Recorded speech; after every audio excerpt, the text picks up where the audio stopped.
Shalom, salam kasih Tuhan bagi kita satu persatu yang mengikuti di dalam renungan kita pada saat ini. Saudara-saudara yang terkasih, kita terus meninggikan nama Tuhan melalui renungan harian kita pada hari ini. Juga kita akan terus berserah kepada Tuhan di dalam setiap apa yang akan kita lakukan dalam aktiviti pekerjaan kita di dalam rumah maupun di luar rumah. Pada saat ini kita akan mendengar renungan kita, tapi sebelum itu mari kita sama-sama berdoa. Ya Tuhan, Allah Bapa kami yang terkasih, Engkaulah Allah yang kami sembah, kami tinggikan, karena Engkaulah Allah yang mengampuni segala dosa kesalahan kami ya Tuhan. Pada saat ini hamba-Mu berdoa, biarlah bagi setiap satu persatu yang mengikuti dalam renungan ini, mereka diberikan kekuatan dan mereka dijaga dan mereka akan mengerti setiap firman yang mereka dengar daripada renungan ini Tuhan. Terima kasih Bapak karena Engkau begitu baik. Engkau sudah memimpin umat-umat-Mu sehingga mereka tergerak untuk membaca dan juga merenungkan firman Tuhan pada saat ini. Terima kasih, inilah doa kami Tuhan. Kami serahkan semuanya kepadamu dan Engkau yang memimpin kami. Di dalam nama Yesus Tuhan kami. Amin. Saudara-saudara yang terkasih dalam Tuhan Yesus. Firman Tuhan kita berjudul Virus, Sel, dan Pembiakan. Ayat renungan di dalam Kejadian 1 ayat 28 mengatakan Allah memberkati mereka. Allah berfirman kepada mereka, beranak cuculah dan bertambah banyak, penuhilah bumi dan taklukkanlah itu.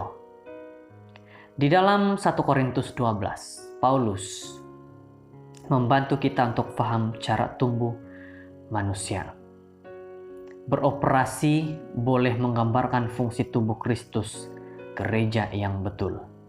Setiap anggota tubuh dan ataupun gereja mempunyai satu peranan yang kritikal kepada kesehatan dan kekuatan keseluruhan organisme. Sama seperti penyakit yang boleh masuk dalam tubuh manusia. Terdapat virus yang boleh menjangkiti kelompok kecil dalam gereja. Saudara-saudara, mula-mula sekali, kelompok kecil seharusnya jangan pernah menjadi forum untuk mengkritik para pastor, para anggota-anggota lain, atau kelompok-kelompok lain di dalam gereja. Mazmur 1 ayat 1 mengatakan, mengingatkan kita, berbahagialah orang yang tidak berjalan menurut nasihat orang fasik, yang tidak berdiri di jalan orang berdosa, dan yang tidak duduk dalam kumpulan pencemooh, melalui benih-benih yang tidak puas hati di surga. Pemimpin mana-mana kelompok mempunyai satu tanggung jawab yang besar untuk tidak membenarkan perselisihan memasuki dan menjangkiti kelompok dengan racun yang boleh membawa maut. Saudara-saudara, harus diingat, kelompok kecil sama seperti sel-sel dalam tubuh mempunyai kitaran hidup semula jadi. Yang merupakan sebahagian daripada proses biologi, satu sel baru dalam tubuh muncul dengan kekuatan, menjadi matang dan kemudian mati untuk digantikan oleh sel-sel yang lebih sehat dan lebih muda. Walaupun beberapa kelompok kecil boleh bertahan selama bertahun-tahun, namun terdapat banyak yang ditakdirkan hanya bertahan selama beberapa bulan. Saudara-saudara, sama ada kelompok itu bertemu dalam jangka masa singkat atau dalam jangka masa yang panjang, dan dengan melibatkan diri di dalam satu kelompok kecil membawa satu berkat yang besar. Satu fenomena yang sedang muncul dalam gerakan kelompok kecil ialah kelompok sel ataupun gereja. Terdapat tahap kebertanggungjawaban yang tinggi dalam kelompok ini. Individu dalam sebuah kelompok sel committed untuk bertanggung jawab terhadap satu sama lain, untuk membantu mereka bertumbuh dalam kehidupan pribadi dan kerohanian mereka. Saudara-saudara, jika Anda berminat untuk belajar lebih lanjut tentang kelompok sel, Anda boleh melayari laman web utama tentang topik ini di www.intouchministry.com. Saudara-saudara, pada saat ini firman Tuhan sebenarnya memberitahu kepada kita bahwa betapa pentingnya kelompok-kelompok kecil di dalam sebuah gereja, di mana kelompok kecil ini dapat untuk membangun, untuk membawa kepada anggota gereja mengetahui fungsi mereka sebagai anggota gereja. Saudara-saudara, kelompok kecil akan memperlihatkan bahwa yang paling kecil pun, maksudnya tugas yang paling kecil ataupun tanggung jawab yang paling kecil dalam gereja pun, itu akan sangat berarti.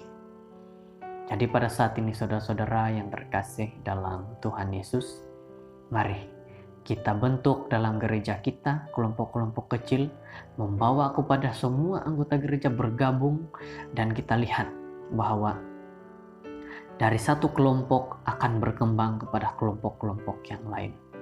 Semoga dengan firman Tuhan pada saat ini akan memberikan kepada kita nasihat-nasihat yang begitu baik pada saat ini. Mari kita buat kelompok kecil di dalam gereja kita, dan kita melayani dalam kelompok kecil ini untuk kemuliaan Tuhan. Terima kasih, Tuhan memberkati. Mari kita berdoa. Allah Bapa kami yang bertakhta di surga, terkuduslah nama-Mu Tuhan, karena Engkaulah Allah yang kami sembah, Engkaulah Tuhan yang kami sembah, karena Engkaulah yang sentiasa memimpin kami. Pada saat ini Tuhan, hamba-Mu berdoa bagi mereka semua, agar diberikan kekuatan, kesehatan bersama dengan keluarga masing-masing, dan Engkau akan terus melindungi bagi mereka yang mendengar firman Tuhan pada saat ini. Ya Tuhan, berkatilah kami dalam setiap aktiviti pekerjaan yang akan kami lakukan, agar kami dapat melakukan dengan baik dalam pekerjaan kami, untuk pelayanan Tuhan, dan untuk aktiviti-aktiviti yang lain kami serahkan juga kepada-Mu. Terima kasih Bapa sudah mendengarkan doa ini. Terima kasih Tuhan karena Engkau sudah memimpin kami. Kami serahkan hidup kami kepada-Mu. Di dalam nama Yesus kami sudah berdoa dan kami sudah berserah. Amin.